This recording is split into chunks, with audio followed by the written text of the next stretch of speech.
Tapi ya saking bodohnya orang, ya bodohnya orang, oleh Allah sudah kasih posisi.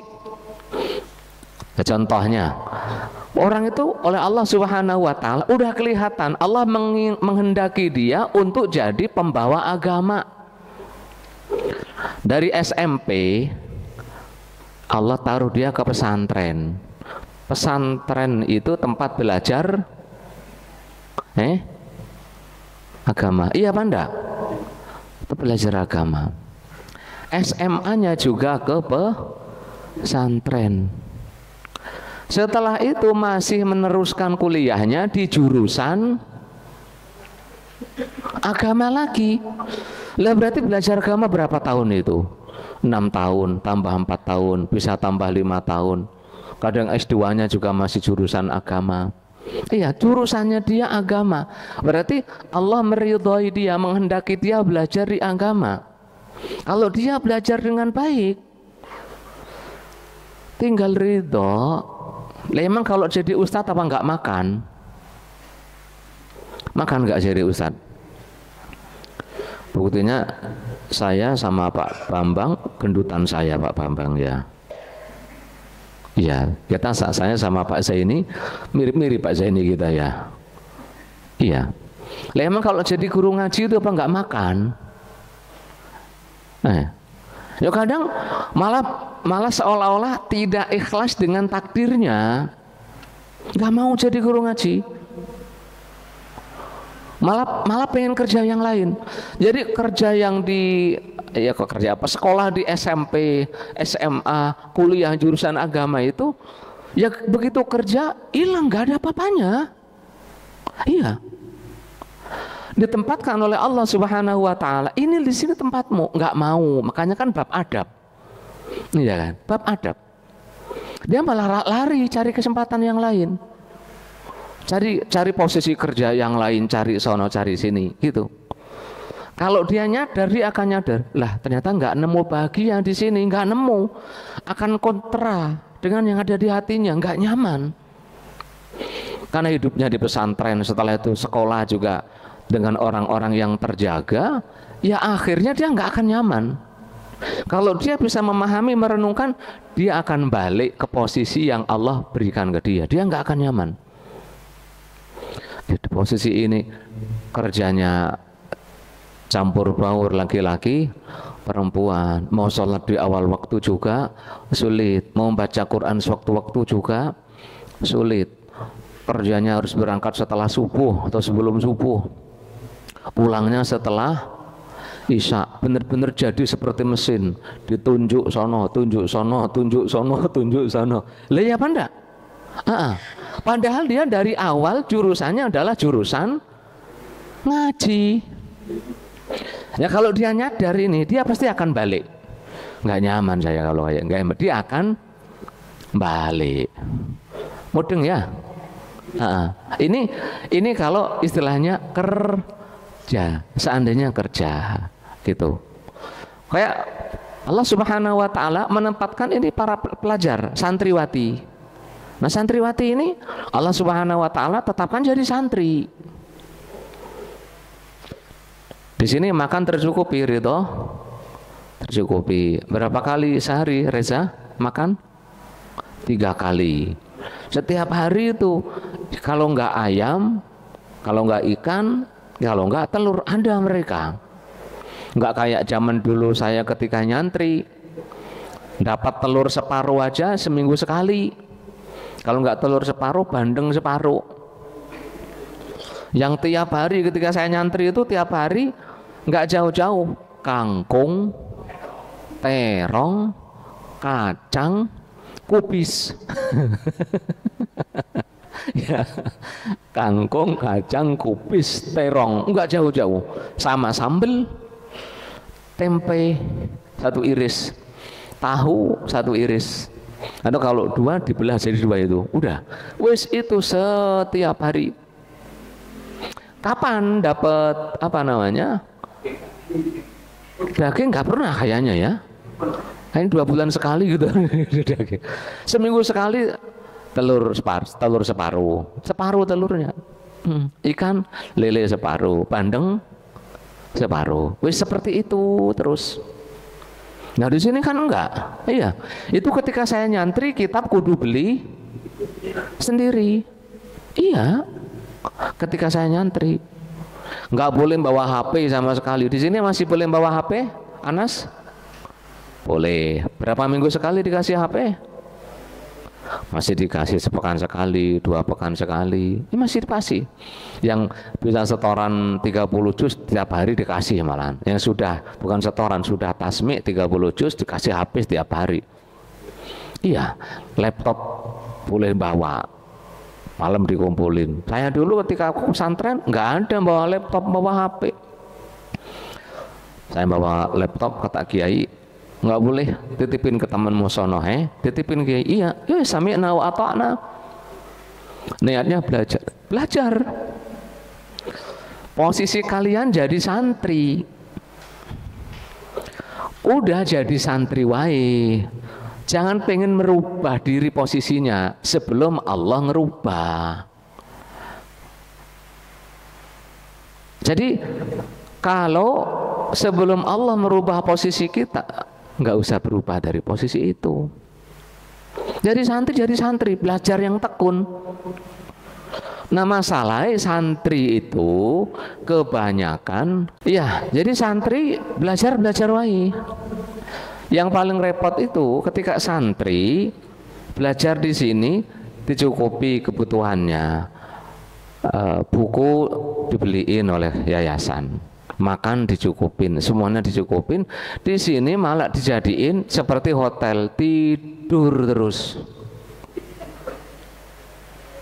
Malam tidur, ba'da subuh tidur, sebelum duhur tidur, ba'da duhur tidur, sebelum asar tidur. Lah kapan ente belajare? Ya, kapan ente belajare gitu. Paham para santri Mufid? Ya. Kalian di sini untuk belajar, enggak untuk main game. Kalau pengen main game, jangan nyantri di sini, pulang aja jadi gamer. Enggak kami larang, enggak. Silakan, mau ngegame sampai mata kalian keluar juga terserah. Nah iya, mau ngegame satu minggu full 7 hari 7 malam, nggak makan nggak minum, urusanmu kalau di rumahmu. Yang repot itu di sini malah lomba-lomba untuk ngegame. Iya, kalian itu belum waktunya nikah, belum waktunya berpindah posisi. Yang repot ketika santri scroll laptop hanya cari perempuan di Instagram, sibuk ngubungi temen kelasnya dulu, nggak jadi belajar. Dapat ilmu? Enggak dapat ilmu sama sekali. Makanya santri itu kalau paham konsep ini diterapkan di mana? Allah udah bagi-bagi. Kalau mau ridho dengan bagian dia jadi santri, fokus pulang alim, pulang ngerti agama. Tapi yang nggak ngerti posisi ini, nyantri bukannya cari ilmu, cari perempuan, pulang nggak dapet ilmu, pulang bawa anak. Lah iya apa enggak? Iya. Mahasiswa suruh belajar, mahasiswa tuh belajar aja. Nah mahasiswa kadang salah niat, pengen ke kampus, pengen kuliah, niatnya tuh nggak ingin belajar, niat cari gebetan, cari pasangan. Jadi setiap hari yang dipikir gimana gonta-ganti pasangan. Allah menempatkan dia untuk jadi mahasiswa sebutan untuk pelajar di perguruan tinggi, cari ilmu, yang dicari perempuan. Ya ketika lulus, mohon maaf, bodoh. Iya, bodoh. Ada enggak mahasiswa keluar lulus bodoh gitu masih? Ada, banyak itu. Banyak. Karena memang apa? Kuliah enggak kuliah, malah cari yang lain. Enggak memahami Allah menempatkan dia di mana. Allah yang membagi-bagi itu Allah Subhanahu wa ta'ala. Mudeng ya? Mudeng. Ini tadi contohnya para pekerja gitu, guru. Ini guru-guru sini, guru ngaji. Allah menempatkan kita jadi guru ngaji, dikasih kemampuan untuk baca Quran bagus, bahkan lulusan pesantren. Allah nempatin di yayasan untuk jadi guru ngaji, atau di pekerjaan ya guru gitu.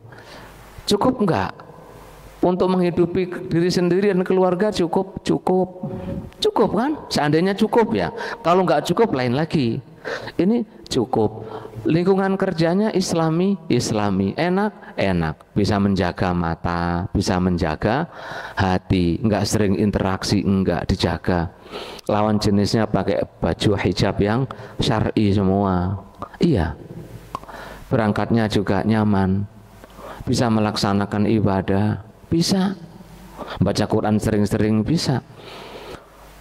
Sabar di situ, sabar baik di situ. Masalahnya kadang kita kurang beradab pada Allah. Allah nempatin di situ, kitanya nggak mau beradab. Ya kalau nuruti kurang, semuanya kurang. Iya benar. Kalau nuruti kurang, tapi ketika dengan jeli ini diteliti, dirasain, enggak sih sebenarnya enggak kurang, malah dapat lebih dari keberkahan.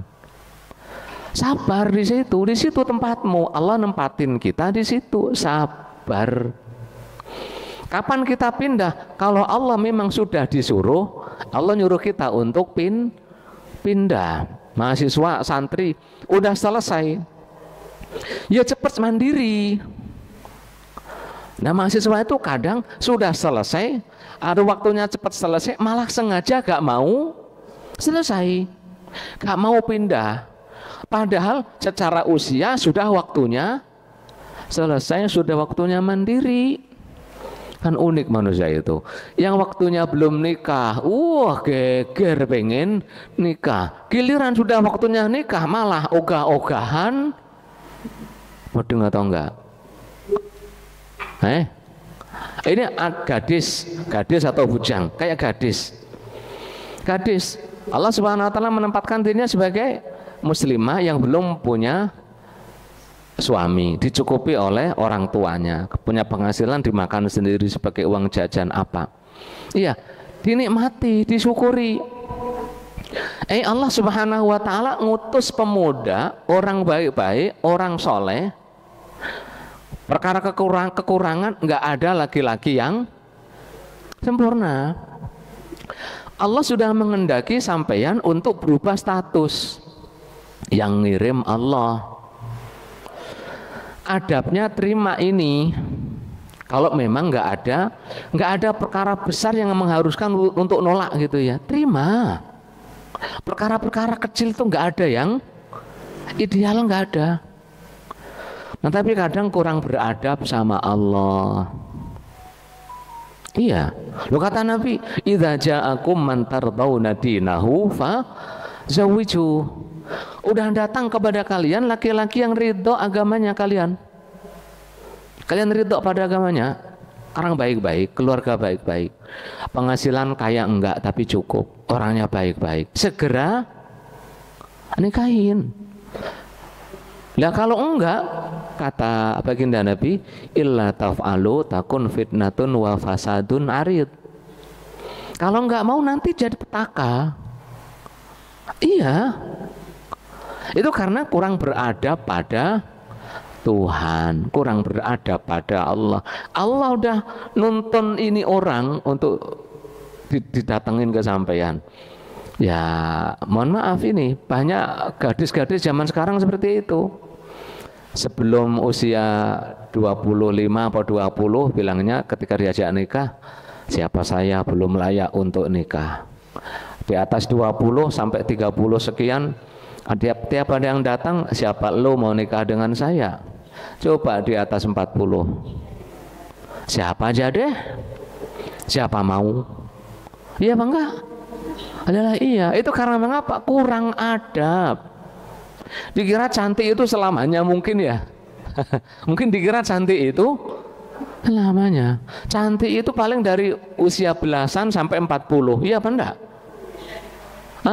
Setelah 40 ada yang mengatakan saya cantik. Terlalu pede. Apalagi udah di atas 50 mengatakan saya cantik. Iya. Iya, cantik-cantik orang di atas 40. Nah kalau mau nikah, kalau pengen yang laki-lakinya pengen punya anak, mikir atau enggak? Nah, ini udah 40 mau punya anak, piye coba? Iya apa enggak? Lah iya. Kadang-kadang itu karena kita tadi itu waktunya berubah, Allah mengendaki kita berubah, statusnya, posisinya, kitanya kurang adab. Mudeng ya? Kerjaan itu perlunya sabar, nerima dulu. Kayak generasi Z, Gen Z zaman sekarang. Gen Z ketika lulus SMA, SMK, kuliah, pengennya kerja langsung dapat 2 digit gaji. 20 juta, 30 juta, 40 juta. Yang dilihat itu mereka sudah sukses. Iya, nggak pernah melihat dulu yang sukses itu mulainya dari mana. Nggak pernah melihat Gen Z itu. Disuruh kerja, ya, bos kerjanya juga masuk karena kasihan, dikasihani kadang. Yang nerima itu lu karena pesanan fulan gitu kan, pesanan. Akhirnya mau nggak mau diterima karena relasi. Giliran kerja suruh datang jam 8, jam 10 baru datang. Apakah ketika datang langsung minta maaf? Enggak. Iya, enggak hadir, ditelepon enggak ngangkat. Padahal yang nelpon atasan kantornya, giliran di apa namanya? Udah tahu ditelepon, enggak nelpon balik. Kenapa enggak? Besok giliran datang, kenapa kemarin enggak datang? Ketiduran. Enak aja gitu. Ya Allah, ya Rob. Ya harusnya kan ya, kerjaan enak. Ya kerjaan, ente tamatan apa? Kompetensimu apa? Silakan cari kerjaan dimanapun. Bisa dapat kerjaan enak. Sulit apa enggak? Sulit. Lapangan pekerjaan itu sekarang sangat-sangat sulit. Yang ngantri kerja itu kadang numpuk itu giliran diterima, kadang harus nyuap sono sini. Itu cuma 3 bulan, 6 bulan. Iya apa enggak? Nanti 6 bulan habis kontrak. Iya kalau diperpanjang kontraknya. Kalau enggak, cari lagi. Iya apa enggak? Tinggal sabar. Profesional enggak? Iya. Itu mohon maaf, bodoh yang paling bodoh. Dikasih kerjaan, ya sabar. Yang penting standarnya kerjaan ini, saya mendapatkan kerjaan ini melanggar perintah Allah, melanggar syariat atau enggak? Oh enggak. Satu ciri-cirinya. Yang kedua, di pekerjaan ini saya harus melanggar Allah, melanggar syariat atau tidak? Enggak, aman, checklist ya. Di pekerjaan ini bisa enggak saya melaksanakan perintah Allah, melaksanakan syariat, terbebani atau enggak? Oh malah difasilitasi ngafal Quran, fasilitasi talabul ilmi, ikut kajian apa dan sebagainya, checklist. Lingkungannya terjaga, checklist terjaga. Rezekinya cukupi bukan mewah ya, cukup. Kalau dibilang cukup, kaya mah enggak, iya berlebih mah enggak, cukup. Ridholah dengan bagian Allah itu. Rezeki nggak akan lari. Kalau sampean lari, nggak jamin akan dapat lebih baik dari yang sampean tinggalin. Mudeng Pak, Bu, mudeng. Nah, kalau nggak ngerti adab, ya wis lah. Nah, kurang banyak. Makanya saya itu kalau ada yang gabung di sini terus pergi, kok motivasinya kurang banyak, nggak akan saya pertahankan sama sekali siapapun. Iya, sebaik-baik bocah datang ke sini terus kemudian pergi. Kok saya tahu motivasinya kurang banyak duitnya. Oh ya wis. Karena belum memahami konsep ini. Belum memahami. Kalau paham konsepnya, insya Allah mah enggak. Ya sabar dulu. Iya, sabar dulu Wong. Semuanya memulai kan, baru memulai. Kalau pengen langsung gede memang bukan di sini. Ha. Kalau mau gede langsung, ente juga harus gede langsung juga, lah ya apa enggak? Lah iya, seperti itu. Jadi konsep ini tolong dipahami.